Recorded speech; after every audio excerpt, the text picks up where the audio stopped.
All right. Welcome back, everyone. We're going to go ahead, as everyone looks like they have what they need. I know the hotel staff is finishing getting everybody, every entree and every touch-up on beverages. We're going to go ahead and move in to one of the big highlights of every conference, which is our keynote session. So we're lucky enough to have Tina Meeker, the Vice President. Round of applause. I know she's very known and loved by so many in this room and in the Twin Cities. Tina is the Vice President of Information Security, IT Infrastructure, and Enterprise Architecture at Sleep Number Corporation. Tina is a highly accomplished cybersecurity and compliance executive and entrepreneur with just about 2 decades of success, leading cybersecurity advancements in retail, banking, technology, manufacturing, medical device industries. She's currently, again, the Vice President of Information Security and Enterprise Architecture at Sleep Number and has held executive cybersecurity leader positions, Best Buy, Shutterfly Inc., Target. She built and led a consulting firm, Beacon Information Security, a highly credentialed, multi-industry cybersecurity and consulting service. I'm sensing a theme, Tina.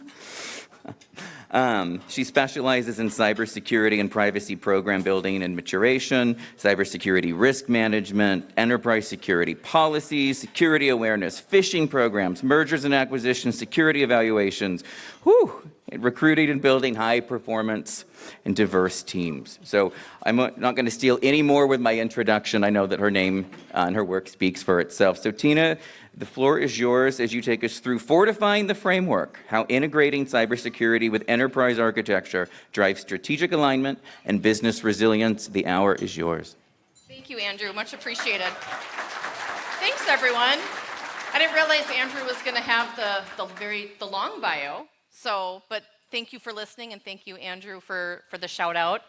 So thank you to Andrew, thank you to Kim, Mike, Lorenzo, and staff for inviting me to be the keynote speaker today for FutureCon. I've been to a few FutureCon events over the past, I think this is my 3rd FutureCon, and it's a great event, action-packed, one-day conference, always well-attended. It's kind of old home week with many of you I've worked with in the past or even currently. And so it's really great to be here, and I really appreciate all of you. Thank you. So, I work at Sleep Number. I've been with Sleep Number for 5 years. I, in fact, just passed my 5-year anniversary. I started at Sleep Number, thank you. I started at Sleep Number in March of 2020. So what were we all doing in March of 2020? We were all very nervous. We didn't know what was happening. There was a toilet paper shortage. It was a very strange time, a very interesting time to start a new job as a cybersecurity senior director at that time when I was hired. Hey, Ryan.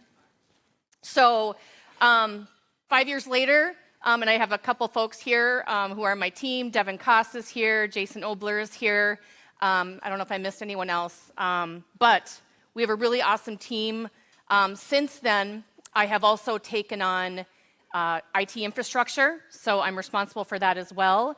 And then recently, which I'm going to talk about today, in the past 18 months, we've been building and operating an enterprise architecture practice, and we linked it to our cybersecurity practice, and we've seen a lot of goodness come out of that, and so that's really the crux of the keynote today.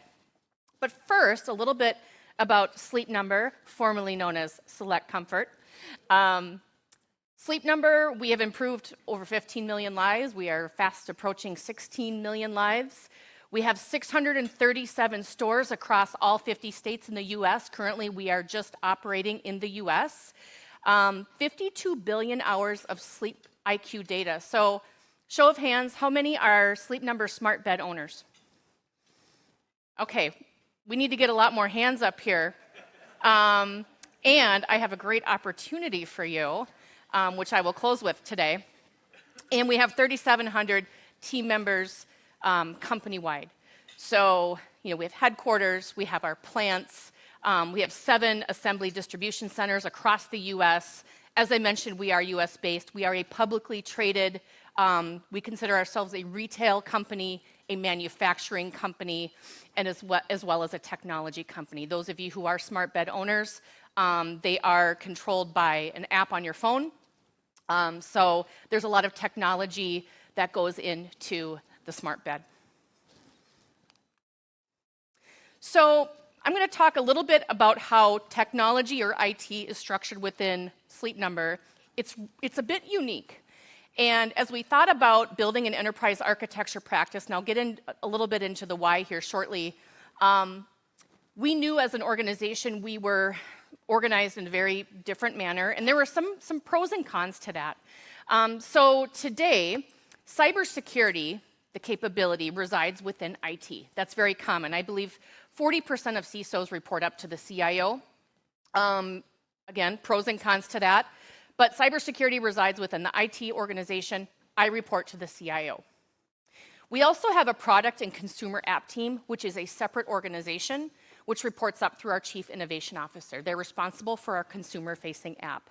In fact, 2 weeks ago, we released a new app called Breathe IQ, which can help consumers identify potential risk for sleep apnea. So if you haven't checked out Breathe IQ, it is an app that you can download on your App Store or Google Play Store, and there is an opportunity to try it for free, but that has been an initiative that the company's been working on very intensely over the past couple years, so the new product that we're offering.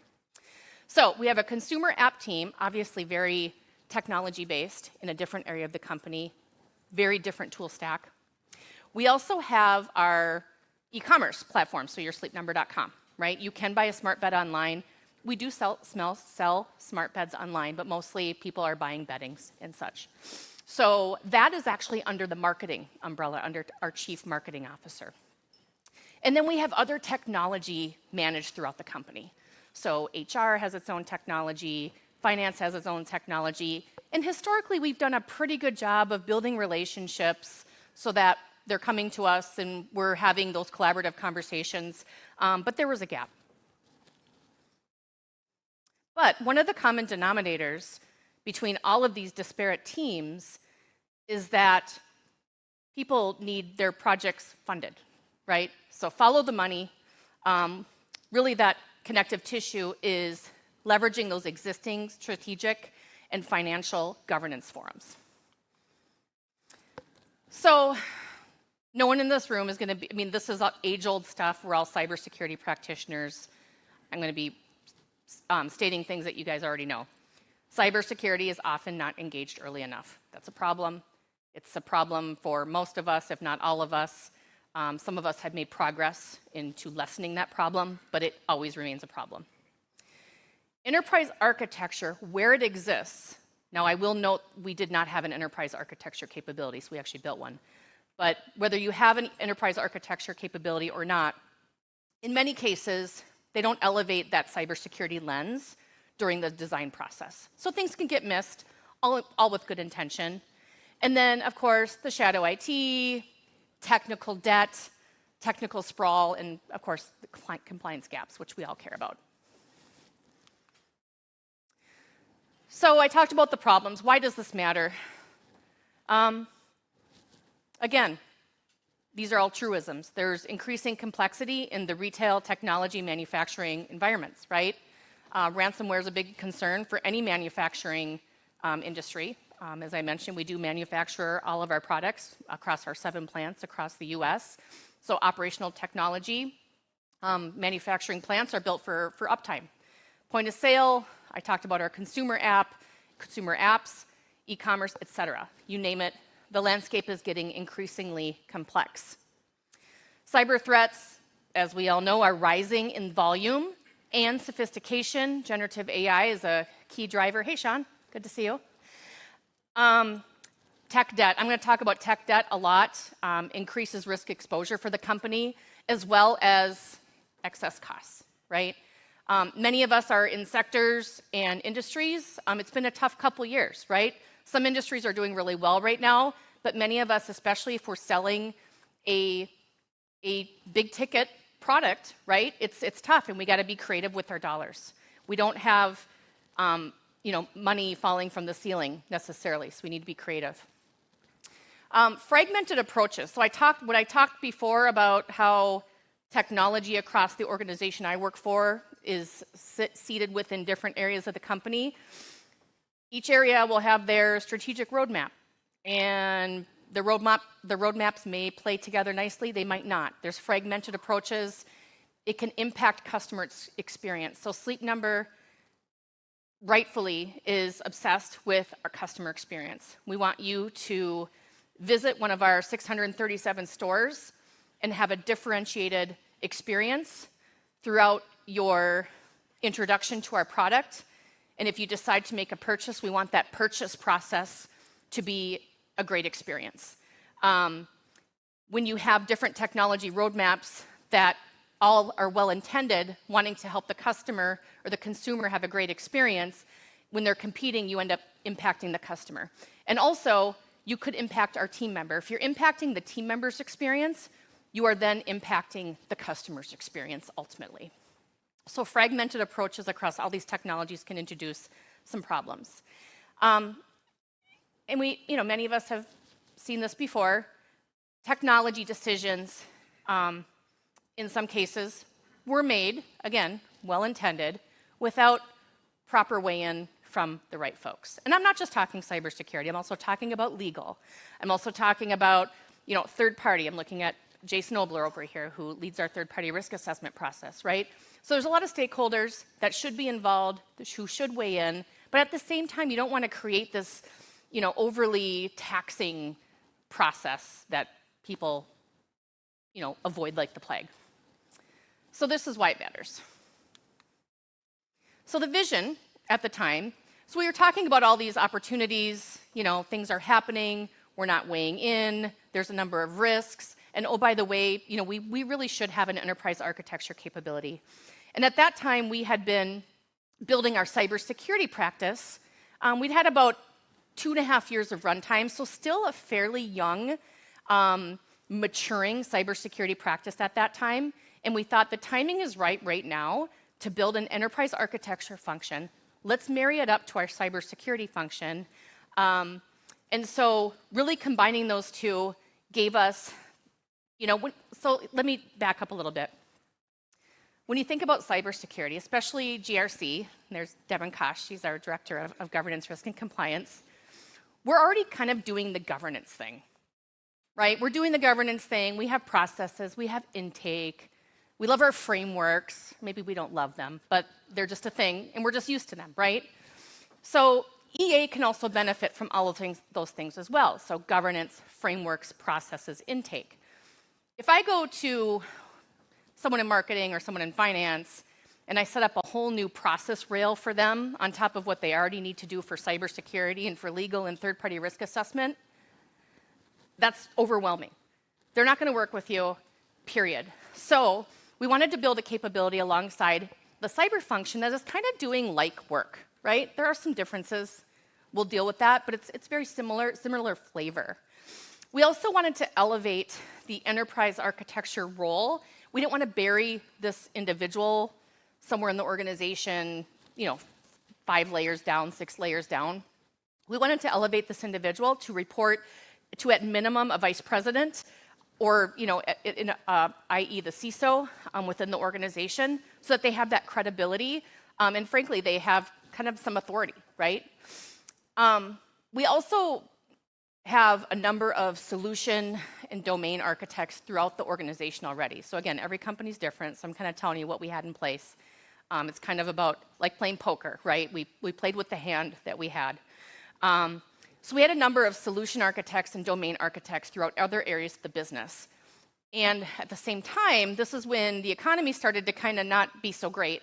And we knew we weren't going to be able to hire a bunch of people. So how could we leverage this group of folks and really kind of form up a virtual team? So we didn't have a formal dotted line process. So some organizations might have some sort of dotted line process, but we felt that these individuals, we had a good relationship. They were engaged enough where we could form up a team without actually hiring anyone.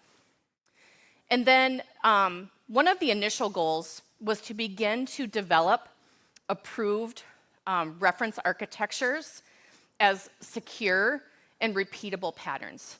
So I've been involved in leading architecture teams in the past, mostly on the security side. And one of the pitfalls that you can fall into is in some cases, I'm going to say in many cases, it can become this academic exercise, and you have a bunch of smart people going to meetings, and they're not really producing anything. And they may be producing anything, but maybe they're not producing anything that's tangible or usable. And your constituents, which are your technology owners across the company, if they're not seeing value in what you're doing, again, they're going to avoid you. So it's important to develop repeatable, usable, digestible reference architectures that people can use and reuse. So think about TSA pre-check, right? You kind of go through the ringer to get your TSA pre-check, and then when you go to the airport, you get to kind of bebop through the security line. So we kind of look at enterprise architecture in the same fashion. If someone is using a proven reference architecture, good luck, all the best. Good luck, we'll talk to you later. If someone is breaking the mold, that's where we spend our time in cycles, right? So when you're starting out, you don't have any reference architectures documented. So it takes time. The longer you go, the more of that TSA pre-check model you can have in place. But we started quickly, especially at that time, we started seeing generative AI was popping up. So we determined that in certain use cases that GitHub Copilot would be acceptable for certain use cases, right? So that was a documented pattern, green light, go, and teams who were using it for those specific use cases, see you later. I kind of talked about this earlier. Again, combining cyber with EA, similar flavors, leverage existing governance processes. So as we built the cybersecurity team, and when I came into the organization in 2020, I don't want to say we had a greenfield organization, but it was a very small team, really focused on incident response and firewalls and, antivirus, and just there was some, we had a SIM and we had a team, and we weren't being proactive, right? And so the great work that Devin did in building, she built our GRC function from the ground up. There wasn't a GRC function when I started. We already have an intake process. We already have a policy exception process, right? So that policy exception process can then be mirrored for enterprise architecture. If somebody has a compelling reason to not use a proven pattern, we have an architectural waiver, i.e., similar to a policy exception process. So using very similar rails, I like to use that term. And then, of course, this is where, relationship building and communication comes in. You want to lead this with a non-confrontational and collaborative mindset. I like to say, avoid being avoided, right? Retail, and I'm sure many of you in this room, there's a lot of retail companies in town. Retail is much different from a bank, just from a risk tolerance standpoint. Banks typically are more risk averse. It's a little more, binary, check the box, a lot of regulatory, hurdles, so to speak. Retail, you also have regulatory hurdles, but retail, speed to market is really important. There's a lot more navigating the gray. So it is a necessity for your solution architects, your domain architects, and frankly, your enterprise architect to be able to navigate that gray. At least in our case, it's really what led to the success that we've seen so far. We have a long ways to go. We still have a very young and maturing capability, but we were fortunate where I think that our team really had the right mindset to develop relationships and trust with our constituents across the company. I keep wanting to use the laptop, but I'm going to use my clicker here. So I kind of talked about the why and some of the environmental factors, and I'll talk a little bit about our journey. Like, how did we do this, right? And again, every company is different. You're not necessarily going to be able to lift and land this journey and apply it to your organization, and it might not be successful because you have a different landscape. So I found this slide with the Sleep Number truck because it goes with the journey. Anyway, number one, we all know this, you got to get your support from the top in order to do this, because this is cultural change, right? In many cases, especially if you're not hiring people, like we didn't hire people, we're asking people who are already busy, oh, by the way, we have some like other stuff for you to do on top of your day job. Oh, and you're not getting a raise or getting promoted. How do you get people excited about that, right? It helps if you have C-level support. So get C-level support. We were able to do that successfully. As I mentioned, establish governance on top of existing governance, right? So we formed up an architecture review board. That doesn't sound very friendly or very fun, but we call it an ARB because that's really kind of an industry term. But we formed up an ARB, that is inclusive of those individuals, as I mentioned, who were doing this on top of their day job. At that time, we didn't hire anyone. We didn't have anyone who was dedicated to this role. I talked about our exception process, i.e. our architectural waiver process, in the event that someone doesn't follow our process. Leveraging existing, like we're a ServiceNow shop for the most part, long story. So leveraging ServiceNow, our current, project management practices, intake, and then embed into this is really the hook to get people to, join your party is, again, follow the money. So if you can hook yourself to those, funding mechanisms, that is gold. And then this is kind of a side thing that happened with one of my peers. So one of my peers has a team that formed up a generative AI center of excellence or incubator, right?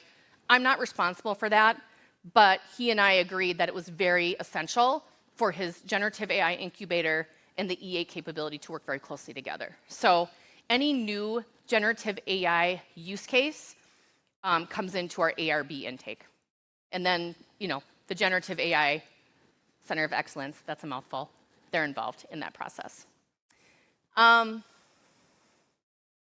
engaging the architects, I talked about we were able to ask people to do more work without getting paid more or getting promoted. And we were able to do that because we gave them an opportunity to be visible, right? We gave them an opportunity to learn new skills. And we also gave them a voice and really put them in a position where they were able to shape how we built the ARB function. So we're fortunate where we have a lot of very talented individuals that that come together on a regular basis. And so really giving those individuals that opportunity to kind of, step outside of their comfort zone, do something new above and beyond, that's going to pay dividends for them in the future. So we were able to be successful with that. We have we expect and welcome feedback, not only from our partners, and we've received feedback and we've acted on it, but also feedback from within the architecture review board as well, including our solution and domain architects. And then providing training and upskilling opportunities. So because the economy is what it is right now, we're not sitting on a big pile of money to send people to conferences and SANS training courses, et cetera. But we have formed up different training offerings for our solution and domain architects that we've already been seeing that it's not required, but we're seeing a very high level, a high rate of adoption of the training that we developed for our solution architects. And these are largely based on, we use Pluralsight, some of you might be familiar with that. We have a large Oracle, Azure, and AWS ecosystem. And so our enterprise architect developed kind of custom training, tranches of training, if you will, that are specific to some of the engagements that our solution and domain architects are actively working on. And we keep that up to date. I already talked about how we established this with no headcount. And we have since hired an enterprise architect. In fact, one of those individuals who really helped stand up the capability was promoted to enterprise architect in December, January timeframe. So fairly new, But essentially, he's been doing this work for 18 months. So he finally got his promotion. But he continues to do phenomenal work, and I really credit him with how far we've come in this amount of time with, frankly, limited resources. So I'm going to give you an example of, so I gave you kind of a bunch of academic stuff, but how did this actually work? And I want to give you a success story. So in 2024, we completely overhauled. So we didn't just get new payment devices across all our stores, which by itself would be kind of a big effort, right? But we completely overhauled our payment infrastructure ecosystem, end to end, right? So we have a new unified payment processing infrastructure for all channels. So this is in-store, this is .com, this is, even our customer, what is it called? Customer CSC? Customer Relationship Center, they also take payment. And there's a lot of complexities too. So, at Sleep Number, it's a big ticket item. So Stuart and Margie come in, or maybe just Stuart comes in, and he's got to talk to Margie before they buy the bed. So then they call the store back and they want to make a payment. So we need to have a secure, compliant way to do that. That actually happens quite a bit. So did I miss any payment channels? Online, yes, so online chat to left. So basically, all the payment channels, completely overhauled it, soup to nuts in 2024. Big project. This is a generational project for Sleep Number. So combining EA and cybersecurity, how much time do I have, Mike? 30, okay. All right, we're making good progress here. I got time to eat my chicken.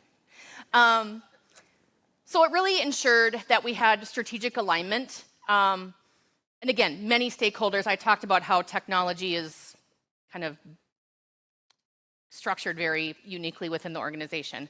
So EA is really kind of the glue, and I'm kind of going to that bottom statement. EA really acted as the glue, aligning all the domains under a unified structure, but also all of the teams, right? So we had a strategic alignment, security by design, kind of a buzzword. It might be on your buzzword bingo card, but security by design, EA, combining that with cyber really helped us actually do that for real. Building PCI compliance in, PCI obviously is something that is incredibly essential and paramount, but really kind of, making sure that we didn't have work redo, if you will, when it comes to PCI. Building a scalable and secure infrastructure. So collaborated with our cloud, network teams, and then, having a customer-centric security journey. So I just talked about a bunch of, technical things, and we talked about compliance and making sure we have collaboration across our technical teams. But as I mentioned in the intro, we are obsessed with customer experience. How is the customer going to benefit from this? So before these new payment systems went into our stores, we still had swipe payment. We didn't even have the dip, right? So, welcome to 2025. Payment devices, they're in place right now. So that's how much the customer experience changed. And we also have a very unique order management system. That's another talk for another time, and I'd probably ask my peer to give that talk. But there are a lot of just interesting and unique things to weave together. IAM, and then just in a cost-efficient security. So ultimately, this generational overhaul, transformation of our payment process and infrastructure was completed 5 months ahead of schedule. Because all of these things came into place, we didn't have to go back and do rework. I wanted to say, under budget as well, but I don't know if we were under budget. But 5 months, okay, so Devin confirms it did finish under budget. So there you go. So I'm going to give you just a few takeaways here. Pro tips, if you're going to start this. And please, I know many of you in the room. If you want to connect with me on LinkedIn, if you have any questions, please do. I'd be more than happy to answer any questions about this, because I know we have limited time. There are a lot of details and nuances I'd be perfectly happy to share with you if you're interested, if this is something you're thinking about at your organization. So pro tips, I talked about leveraging existing processes that you already have. Well, yes, do that.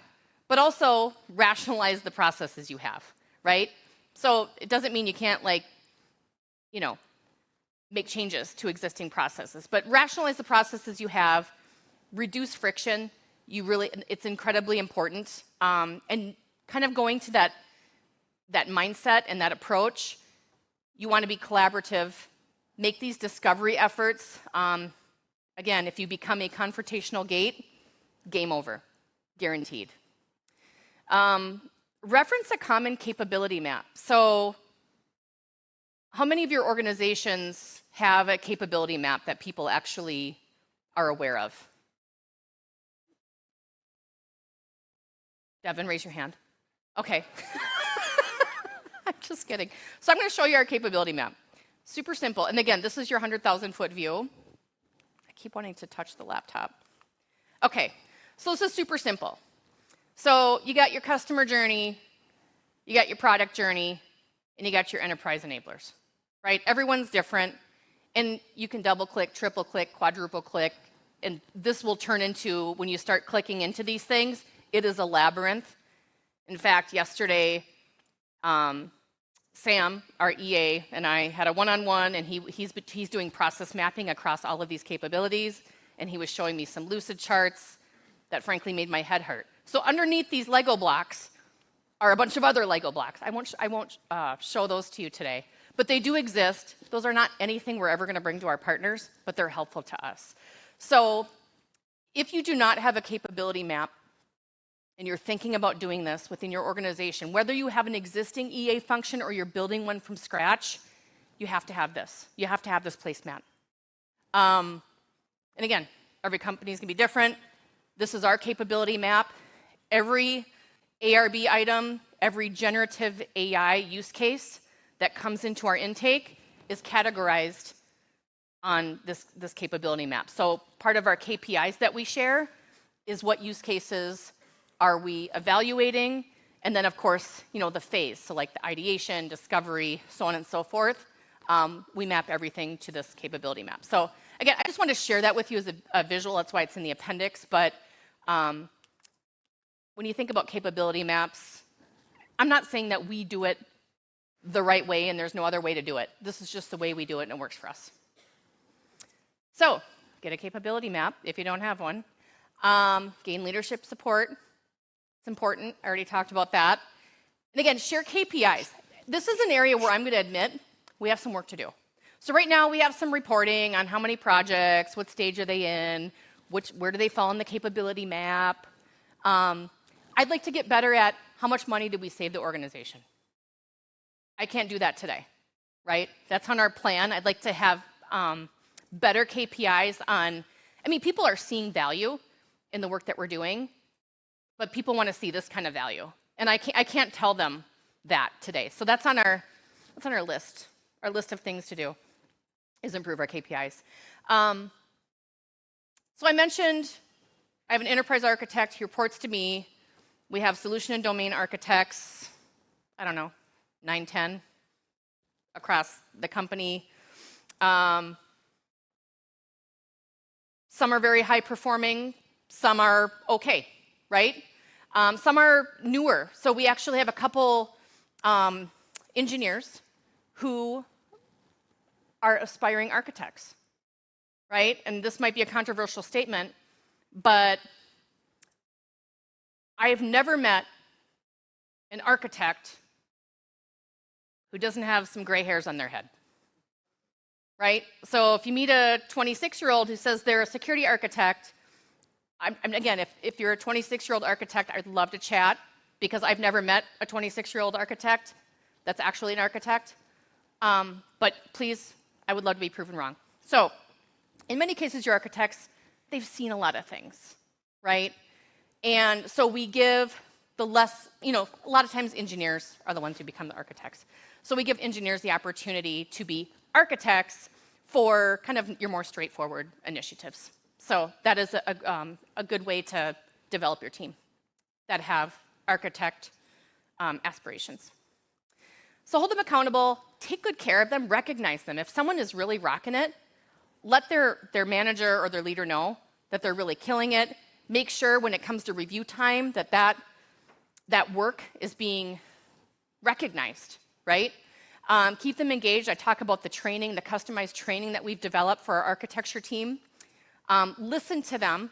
Again, I think this was key in really engaging that group is listen to them, listen to their ideas, and continue to evolve and shape your enterprise architecture function based on their voice, right? Not all feedback is actionable. We all know that as professionals, but some feedback is actionable, and take that action.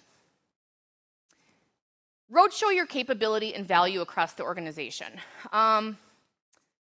So as I mentioned, my enterprise architect, his name is Sam. He's not here today. He lives in Florida.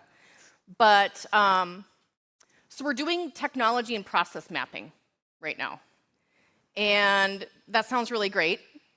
And it's important that we do that because it's going to help us identify duplicative technologies.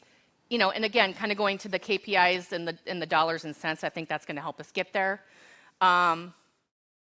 We engaged a team last week, and we've been planning on doing road shows, right? And Sam is very good with, communicating, and he engaged this team. Well, some of you may know we got a new CEO this week, right? So that team member kind of viewed this request because they didn't have the awareness on what we were doing as a potential, there was some nervousness. So, and I'm kind of sharing an anecdote with you this is just fresh, that we recognized last week. So we had been doing road shows, but I'm like, we need to continue to do these road shows, right? Because I had one of my peers in another department reach out to me asking, if this is a due diligence exercise, right? So new CEO, people just have some sensitivity. So Sam and I had a conversation. I'm like, you know what? That's an environmental factor we need to be mindful of right now. Okay? So he and I are planning to kind of beef up our road shows, and basically the message is, we've been doing this for a year and a half. This isn't something new, and here's the value. So anyways, I wanted to share that with you. Just kind of a boots on the ground little anecdote that happened very recently. And again, listen to feedback and evolve. So kind of the story I just told you. Okay, we got a data point that we're like, you know what, that's a data point that is important, and we need to act on that. Oh, before we get to friends and family, I would love to take questions or comments. Yes, we have a mic runner. Lorenzo is our mic runner, right, Lorenzo? Oh. So I'm Thanks, very Jeffrina. interesting. Thank you for sharing all your insight about the enterprise architecture and then blending that with the cybersecurity. Yes. So I'm very interested if we also have in enterprise architecture, there are 4 domains like business, data, network, and applications. Yep. So do you think that it will be worthwhile to add another domain like security architecture, or we should distribute the security architecture within all these 4 domains? Thank you. Yes, so we do incorporate the business data application, what's the T again? Yes, we do incorporate that kind of behind the scenes. The way that we operate today is we have a security architect, who's our principal security architect, who's focused solely on cybersecurity. So he is part of our ARB function. In fact, he's been with the company almost as long as I have. So, that's how we incorporate security into that function. Not only, I lead the function, but then also we have the principal security architect as part of our ARB. Thank you. So I also like to add another question, if you don't Sure. mind. So how you came up with this security architecture implementation? Are you using software-defined networks or NFVs, or you are also using some type of the SIEM, which are the security incident event management tools? How you come up with this security implementations? So we have an existing cybersecurity capability, right? Inclusive of, actually, Devin is responsible for our Security Operations Center, which we actually have under GRC. That's also a very unique and probably talk-worthy. That might be a good little talk, why we combined SOC with GRC. But yeah, so we have a security tool stack. We have a security program in place. Our security architect is really I'll say the Sherpa, right? That helps, that injects that cybersecurity mindset into the ARB. Thank you. Great question. I have a question from online, and this is Online question. from Kunle. How do you achieve and manage board buy-in? That's a great question. So I have the privilege and opportunity to speak to our corporate board of directors each quarter. I present to the audit committee, which those of you who are familiar with public boards is a subset of the big board. And I am very lucky that we have an audit committee that is uber supportive of the work that we're doing. So I would never, like for instance, our capability, the capability map I showed you. I'll bring it back up.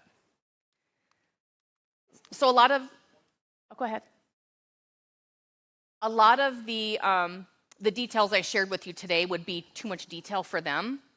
But each quarter, and actually for the past 3 board meetings, so almost a year, this is the backdrop when I share with them all of the generative AI use cases that are either being planned or are in flight or operational.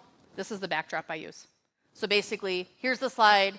There's a bunch of little dots around the use cases around generative AI. I bring this to our audit committee because this is something they care about. So, talking to the board, you want to keep it high level, of course.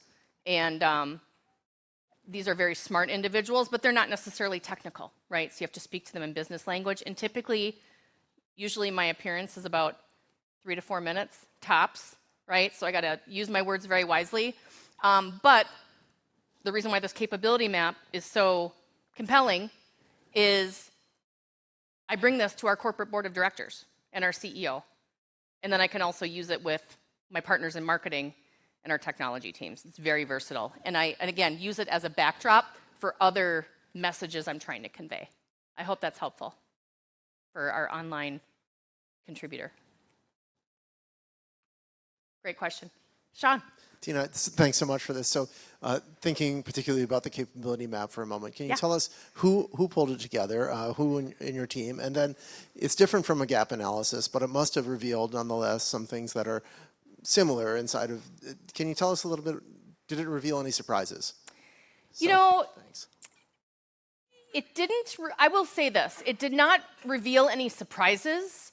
I actually partnered with a peer of mine who's been with the company 15 years and has spent most of that 15 years working with technologies that are customer facing, right?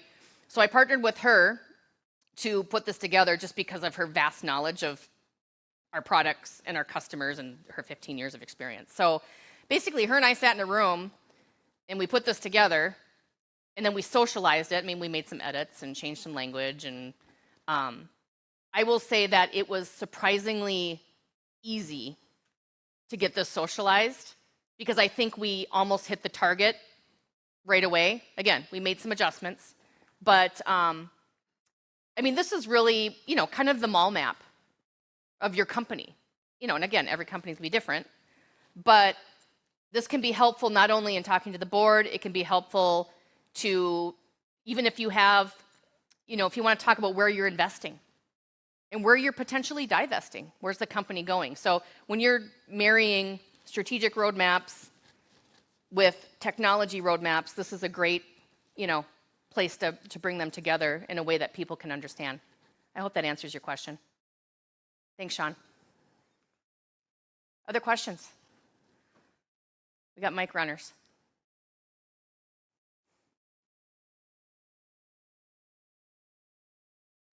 We got one right in the middle here. Mostly on topic. Thank you. Great talk. The capability plan. So do you organize your IT that way? Do you organize any of your support that way? It's a great picture, and you're talking about your use cases and where they fit in, but are you also using it for how you do organization within IT or other groups? You know, we don't. We don't today, and I don't think it would be wrong to do so. I think it's a great question. But we really just view this as, what does the company do? But I think that that is a very interesting call out, that that could potentially help advise how you're structured. Thank you.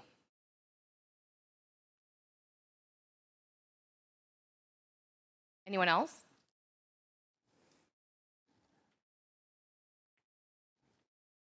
Chris.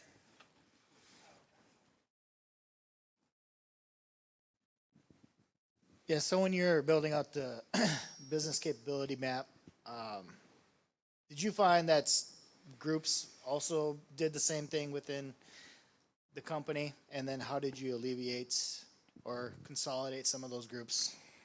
Yes. So groups were doing this at kind of a more, in their space, right? So, for instance, I have one of my peers has a capability map for his team, but it's at like kind of the next level. So this is level 0. So, people will have their level 1, level 2, level 3. Actually, the labyrinth I was telling you about that I looked at yesterday that my EA is working on, like he's down to level 8. So that gets really crazy on the eyes. But anyways, so yes, and we encourage people to have their own capability maps, but this is level 0. This is for the company. So someone in HR or someone in marketing, they're going to have their own capability map, but this is at the very highest level and agreed upon. This is like the umbrella. Anything under the umbrella would be the responsibility of that particular department or capability. But we did, to your point, Chris, yes, when my peer and I decided that, and again, that we were chartered to do this, we did run into some competing capability maps, well-intended. We just had the conversation like, hey, we're creating one for the enterprise. We'd like to make sure you're included. If we're doing something that you can't fit onto this map, it's like, what is this? Like, the company would, if we're doing something outside this map, and again, this is not priorities, this is not strategy, but this is what the company does. Unless we take on a new capability, right? So, this is crazy, but my husband's in the mortgage business. So if Sleep Number wanted to start doing home loans, that would create like a new square on here. That ain't happening, by the way. But just, I wanted to kind of give you an example of something that would just would just change the landscape of the company, right? Or if there's an acquisition could change this, or it might not change this, right? Depending on what the acquisition looks like. Did you find that different departments may have different, similar, capability, and they weren't talking to each other? Yes. Okay. Yes. So we have our friends in the mobile consumer app kind of had their own little capability. So we work with them now. So now they roll up into ours. They kind of so they have a different tech stack because they have a consumer-facing app, right? So we really view kind of corporate enterprise and consumer product differently, right? There are some similarities, but yeah, so they do some of their own stuff, but from a level 0 capability map for the company, we are all in agreement.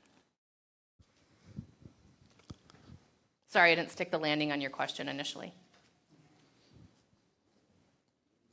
I got a question back to the C-suite. So what buzzwords or shiny object gets their attention? Well, I will say here's another pro tip. And I've actually, I believe in this very strongly because I've actually seen it come true. I believe that many board members, especially the non-technical ones, leading up to a board meeting, they're following, the Wall Street Journal tech page, right? So 7 to 10 days before the audit committee, I follow that very closely.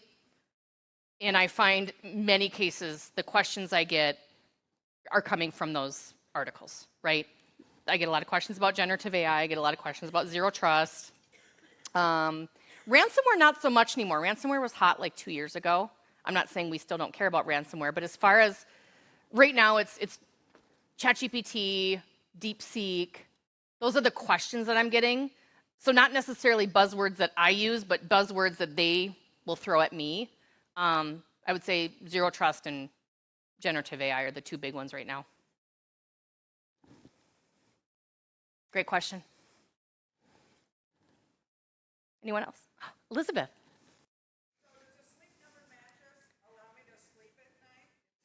Yes, that's a great segue, Elizabeth. So we are in Friends and Family. Our sale runs from April 8th to 24th. And please, if you are in the market, I mean, we spend a third of our lives sleeping. It is a pillar of health. You can see me, you can see Devin, you can see Jason. If you would like a Friends and Family code, this promotion doesn't run very often, but when it does, I mean, I've had a number of friends and colleagues who've taken advantage of this and have really, this has really been a game changer for them. So there you go. Oh, great. Actually, I love that you asked that. And I should have verbalized it. So it's on my title slide. My sleep number setting is 40. But I do kind of play around with it a little bit. And I'll be honest, I've been kind of playing around with 35 lately, and I'm not hating it. Hello. Go ahead. How do we deal with overlapping and redundant capabilities? Who's talking? I have to. Over here. Okay. Can you repeat that? David, how do you deal with overlapping or redundant capabilities? Well, we're in the process right now of identifying, kind of really doing I'll say an inventory of all of the technologies that we have across the company, right? So for instance, we have several, I won't say how many. We have more observability platforms than we need, right? I'm not saying we get down to one, but maybe if we get down to half of the observability platforms that are very expensive, by the way, and in fact, 3 of those I just gave one number. So 3 of those observability platforms that we continue to renew every year are like the Rodeo Drive, premium observability platforms. Do we need all 3 of those? My answer is likely not, right? We understand there's a lot to unwind, but so yes, we identify a lot of redundancy. Thank you. 3 minutes? Okay. We have time for one question, or we can wrap it up, and Becky. Becky from Black & Decker. Becky's hiring an IAM leader. I am. Thank you for the plug. Yeah. I wanted to ask, because I know we're both heavily involved in WESIS, Yes. and I know we were going to plug an event that we have coming up where we're looking for volunteers, but I wanted to ask you, you are so very involved in the community. How do you balance it all? In the cybersecurity, not in all your personal stuff you have going on too with acting and whatnot. Thank you, Becky, for the recognition. So as Becky mentioned, I am very active in the cybersecurity community. So I'm also the vice president of WESIS, which is Women in Cybersecurity, the Minnesota affiliate. Becky is also on our board. It's a lot. I also have, 2 kids still at home. I'm a hockey mom, I'm a dance mom, I'm a theater mom. I actually will perform in theater productions in the summer. So it's a lot to balance. It's just, I put everything if it's not on my Outlook calendar, it doesn't happen. So I actually, even my personal stuff goes on my work calendar. I mean, that's how I keep things organized. And I've been actually starting to say no more often to invites to happy hour, invites to dinner, invites to lunch. And I mean, the sponsors who sponsored FutureCon today, you're fantastic. But I try to be very more deliberate on where I spend my time and who I spend my time with. And I also want to make good use of their time, right? That's a great question. Thanks for the recognition. All right, wrapping it up. Thanks, everyone.